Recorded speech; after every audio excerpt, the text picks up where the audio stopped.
Ampo right hand starched him. The right hand. Chance from Ampo again. Body shot through. Uppercut from Mooney. It's a deep breath and comes forward. Under a minute to go. Ampo loads up now. Digs in the left hand. Mooney. Counter lead by Ampo. Spin left hook.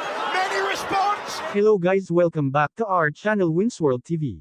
So Ricky Anpo masikat na siya ngayon kay current undefeated and 4 World Division Champion Naoya Inoue aka the Japanese Monster. Kahit alam naman ng karamihan na isa itong kickboxing fighter at hindi ito lehitimong boksingero ay hindi maitatanggi na isa talaga itong malakas na nilalang. Dahil sa laban niya kontra sa pambansang kamao former 8 World Division Champion Manny Pacquiao, ay lubos niya itong pinahirapan sa ibabaw ng boxing ring. Dahil sa lakas ni Ricky Anpo ay maraming bises ito nakatama ng solidong suntok sa ating kababayan na si Manny Pacquiao, dahilan ng pagkayanig ni Manny Pacquiao sa lakas ng suntok ni Ricky Anpo. Ang laban Ricky Anpo at Manny Pacquiao ay isang exhibition fight lang na kung saan ay talagang tinuturing ni Ricky Anpo na tunay na laban, kaya ganun na lang siya kung bumitaw ng mga solidong suntok kay Manny Pacquiao, ngunit ganun pa man ay talagang pinakita ni Manny Pacquiao sa buong mundo na talagang may ibubuga pa siya sa larangan ng boxing. Kitang-kita din dito na sa labanan Manny Pacquiao vs Ricky Anpo ay talagang makailang bises nagtangka si Anpo na pabagsakin itong si Manny Pacquiao, dahil kapag na-knockout niya si Manny Pacquiao ay talagang makikilala ang pangalan niya sa buong mundo.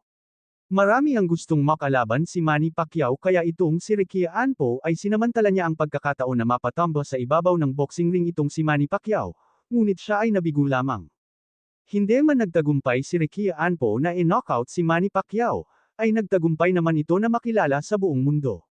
At puro mga malalaking pangalan ang kanyang nakakalaban, ngayon December taon kasalukuyan ay haharapin na naman niya si Ryan Garcia, panigurado na malaki na naman ang makukuhang pera ni Anpo manalo man o matalo ay paldong-paldo siya sa pera. Isa na ngayon sa pinakasikat sa bansang Japan itong pangalan Ricky Anpo, na mas sikat na siya ngayon kay Naoya Inoue aka the Japanese Monster. Alam naman ng karamihan na puro maliit na pangalan ang mga kinakalaban nitong si current undefeated and 4 World Division Champion Naoya Inoue, kaya kung ikukumpara mo si Naoya Inoue kay Ricky Anpo ay mas sikat na ito dahil puro malalaking pangalan ang kanyang kinakalaban. Bago ang labanan Ryan Garcia vs Ricky Anpo ay atin munang panoorin ang laban Ricky Anpo vs Manny Pacquiao, na kung saan nahirapan sa laban si Manny Pacquiao na muntik na niyang ikatumba sa lakas ng suntok ni Ricky Anpo. Right hand starched him. The right hand. Chance from Ampo again. Body shot through. Uppercut from Mooney. Body from Ampo. They'll reboot momentarily. Manny goes body and head. Chin. Uppercut from Mooney. Typically find a little lower than this, but He does with the body. Ampo loads up the now. Digs in the left hand. Manny. Counter lead by Ampo. Spin left hook. Manny responds. Manny's done on. An overhand left from Ampo. This place goes for Manny. give them no problem.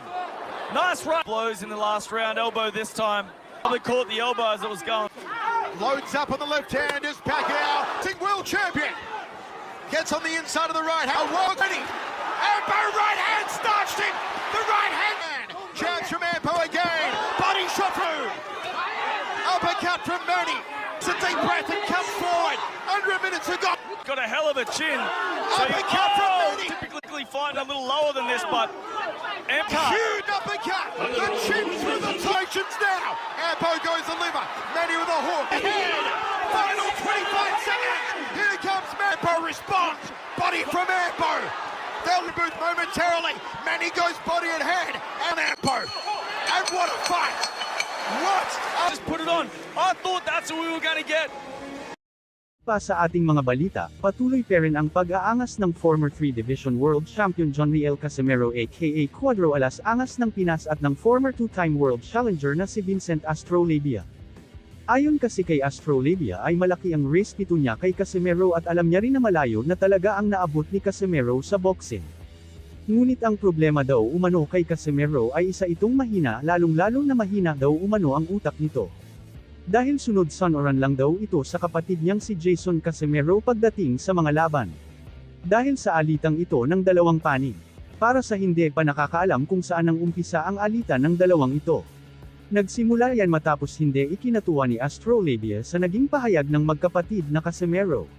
Sa pagkatalo niya sa unang round pa lang ng laban matapos ma-knockout ito ng kanyang kalaban na si undefeated 3-division world champion Junto Nakatani. Ngunit may pahayag naman si Jason Casimero, ayon sa kanya ay wala naman silang sinabing mali tungkol sa kanya, kaya mag-relax huwag daanan sa init ng ulo. Ano sa tingin nyo guys, magkakaayos pa ba ang dalawang panig o tuluyan ng magharap sa ibabaw ng boxing ring? Thank you for watching. Salamat sa inyong panunood. This is Winsworld TV, saying peace, love and good vibes lang tayo lagi. Okay, alright.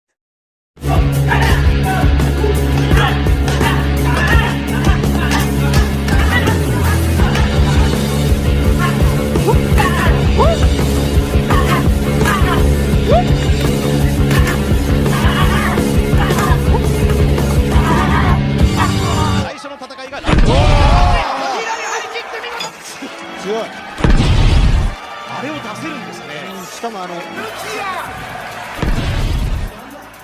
れ十分威力がありますよね。中村さん、ここでこれ出すとは。